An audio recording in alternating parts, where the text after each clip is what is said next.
जय माता दी। 30 मार्च से चैत्र नवरात्रि की शुरुआत हो रही है।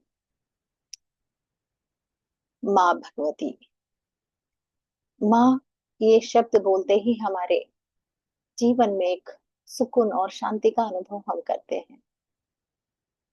नवरात्रि के ये 9 दिन का जो पर्व है, जगत जननी माँ के साथ उनके चरणों की सेवा करते हुए हम बहुत आनंद से उत्साह से मनाते हैं।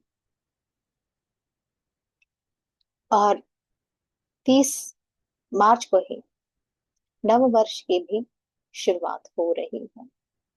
चैत्र का पहला दिन।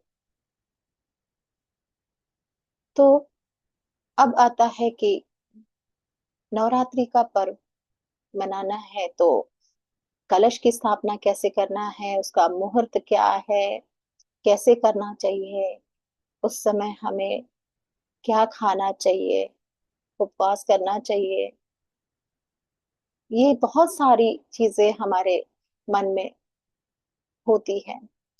ये सवालों का ही जवाब लेकर मैं आज आई हूँ। सबसे पहले तो हम जानेंगे नवरात्रि।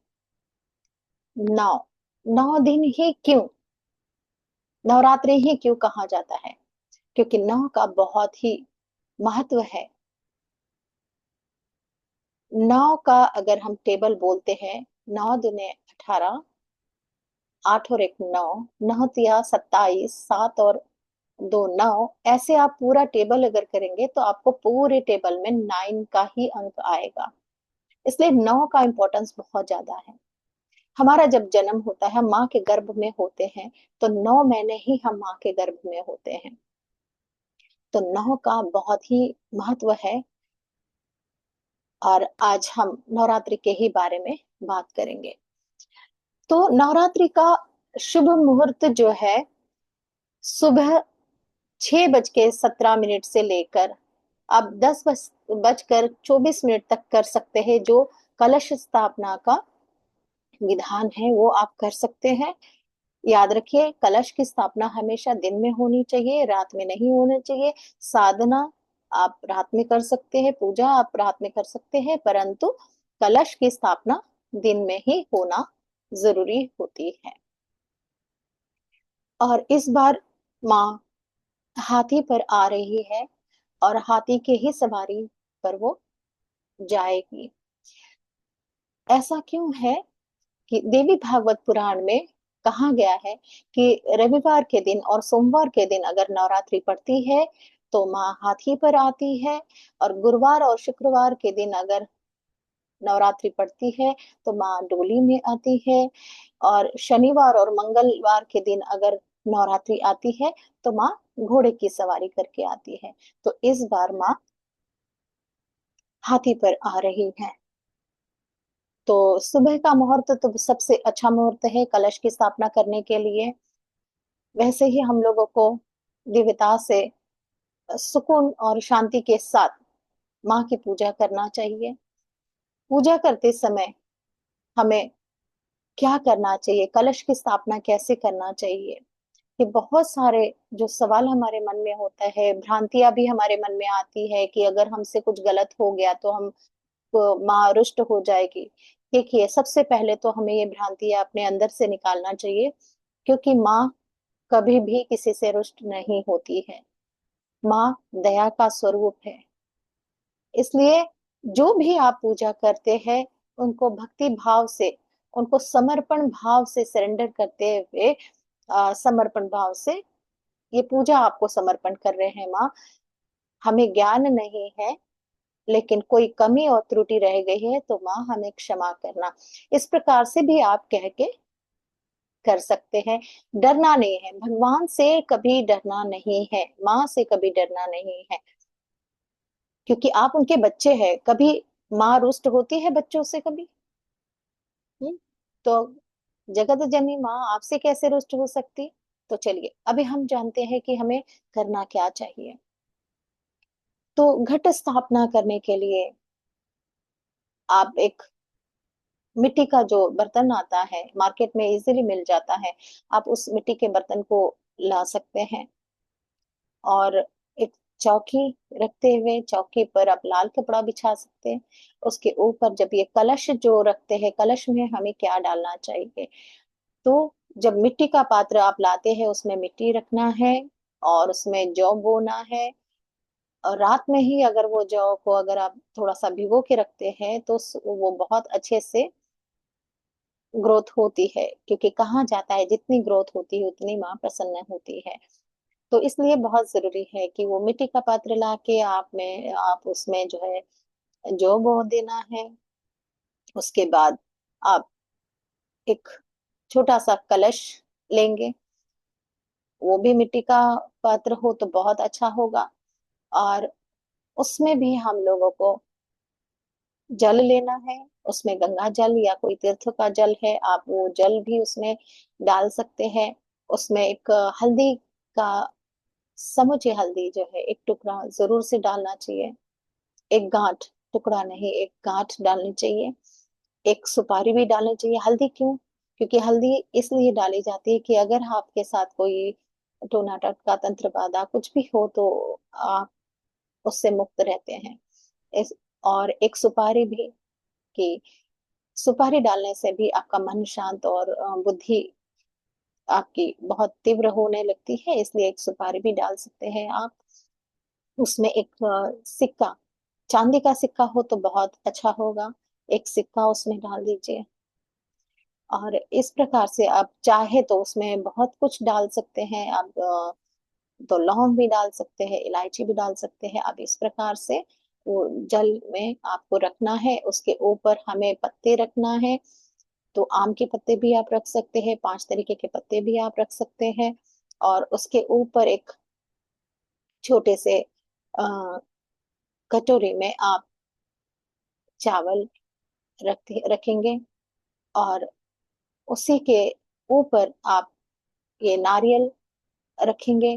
नारियल को कोशिश करना है कि आड़ा रखना चाहिए। वो भी नारियल को भी आप एक लाल कपड़े में लपेट कर, कलावा लगाकर, और उसके बाद उसको वहां तिलक लगाकर उस पे आप कलश पे रखेंगे। इस प्रकार से हम कलश की स्थापना कर देंगे। माँ का एक स्वरूप सामने रखना है और वहां पर ये कलश की स्थापना करना है। एक दीपक, दीपक प्रज्वलित करना है। अगर आप अखंड दीपक जलाते हैं तो अखंड दीपक जला सकते हैं, अगर आप अखंड नहीं जला रहे हैं तो भी आप दीपक जला सकते हैं। घी का दीपक भी जला सकते हैं, सरसों के तेल का दीपक भी जला सकते हैं, और तिल के तेल का दीपक भी जला सकते हैं। तो सुख समृद्धि के लिए भी आप घी का और तिल का तेल जला सकते हैं। लेकिन अगर आप सरसों के तेल का जलाते हैं तो किसी भी प्रकार की नेगेटिविटी आपको बाधा नहीं डालती है। तो इस प्रकार से आप तेल का, घी का दीपक जला सकते हैं। माँ की पूजा बड़े सरलता से आपको करना है। और 9 दिन अगर आप उपवास कर सकते हैं तो जरूर उपवास करना चाहिए। पर उपवास का मतलब ये नहीं होता है कि हम उपवास कर रहे हैं और बहुत सारा फूड हम ले रहे हैं। हम्म, तो वो सब हमें नहीं करना चाहिए। जितना हल्का भोजन हम करेंगे उतना अच्छा होगा। अगर आपसे व्रत नहीं होते तो आप एक टाइम भोजन करके भी कर सकते हैं व्रत को। पर वो भोजन अगर आप करेंगे तो शाम के आरती के बाद ही अगर करते हैं तो वो ज्यादा सही होगा। सात्विक भोजन करना चाहिए हमें उस समय। व्रत अगर आप नहीं करते हैं तो मन में कोई आशंका नहीं लेना है। क्योंकि उपवास क्यों किया जाता है, कि नवरात्रि में माँ की दिव्य ऊर्जा आती है और हमारा शरीर उस ऊर्जा को ज्यादा से ज्यादा रिसीव कर पाए, एनर्जी को, इसलिए हमें उपवास भी करना चाहिए। उपवास करने से आपका एनर्जी जो है और बढ़ती है। एंड अगर आप भोजन करते हैं तो आपको निद्रा आने लगती है, नींद आने लगती है।